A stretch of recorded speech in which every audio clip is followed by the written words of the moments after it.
morning, boys and girls, moms and dads, everybody in Viewerland. Thanks for tuning in to another Arctic adventure on Generator Monday. As you can see, we got some snow again.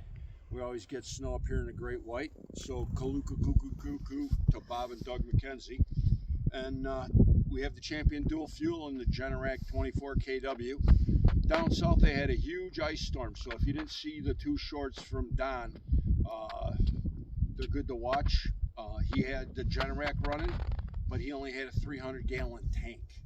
So he kind of started to run out of LP towards the end of the incident. So he had his Champion Dual Fuel and Plan C Hobla to keep him going. So you always want a Plan C Hobla to keep you going, because Generacs are mechanical and electronic. They could fail. What if it doesn't start for you? You don't want to be sitting in the dark because your Generac didn't start. So have a Plan C Hobla and a Plan D Delta, another generator, possibly a portable, as many as you have, and have a safe way to plug them into your house. Have an interlock or a transfer switch.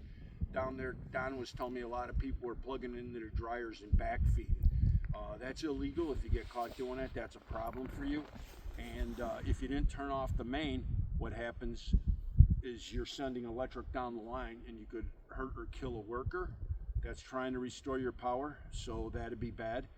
And the other thing is, if they turn the power on and it back feeds into your generator, it's going to create some kind of problem at your fuse panel, a house fire, a blown up generator, or whatever. So plan ahead, plan ahead, plan ahead. Some people had the little Honda 1500s. One of the people contacted me, and he can't afford a Generac. He can't even afford a Champion Dual Fuel like this, but he bought himself a $500 Honda 1500 and has a little interlock, and he was able to run the heat, and he could run the hot water heater, not the electric hot water heater, but the other kind where it's got the vent. So he had to run the vent for the gas part of it. So make sure you have a plan that works for you and your family. So at least he had heat. He could run his fridge occasionally, and he could run the hot water heater so they could take hot showers, so his pipes didn't freeze. So have a plan. It doesn't have to cost you a mint, but have a nice little plan. Get a small generator, have an interlock, have a way to feed it. So today, without ado, we're going to go ahead and start our Champion Dual Fuel. We have a quart of non-ethanol. Remember, non-ethanol. Don't run that ethanol crap in anything you have. So we're going to start it up.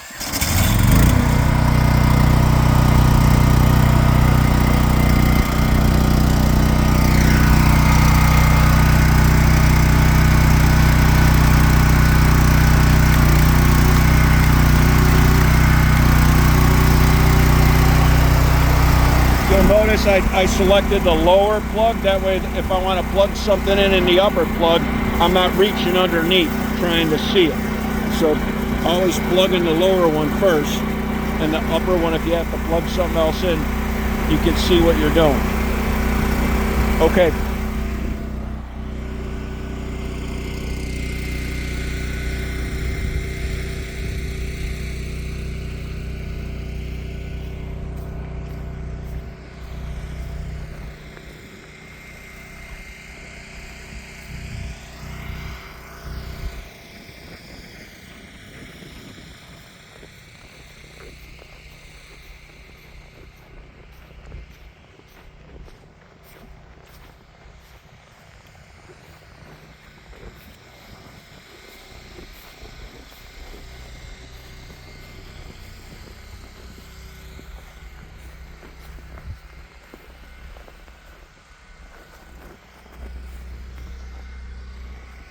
When Don went to use his Plan C Hobla down in the Nashville area, he had it plugged into his interlock into the house, and he wasn't getting power. He couldn't figure it out. Here goes the Generac 24 kW, fire it up for us. So he couldn't get power down there. So he reset the pop breakers on his Champion Dual Fuel, and he still didn't have power. The key to do that is shut down the Champion Dual Fuel, shut it down, let it sit there for 30 seconds, restart it, and you'll have power. Because sometimes there's an internal thing too, you have to let them run a second. So our Generac is running. We have unlimited fuel because we're on natural gas. but we're only getting 21 kW out of a 24 kW. So Don's going to upgrade. He's going to add a 500 gallon tank next to his 300. So he's going to have 800 gallons to play with. So that'll keep him going for long-term power outages. Nobody plans on the power being out for 6 days, 7 days, and some of those people down there are going on their 8th day without power.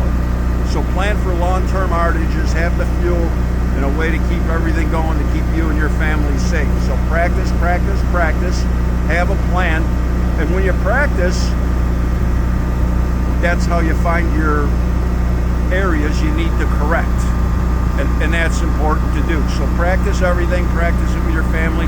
Have battery backup smoke alarms, battery backup CO detectors, and the exhaust is always away from the building. Never run a generator indoors, never run a generator in your garage. You want them 10 feet away from the building, 5 feet away from the building, and that's it. So have a good day. Thank you. Tune in later. Bye.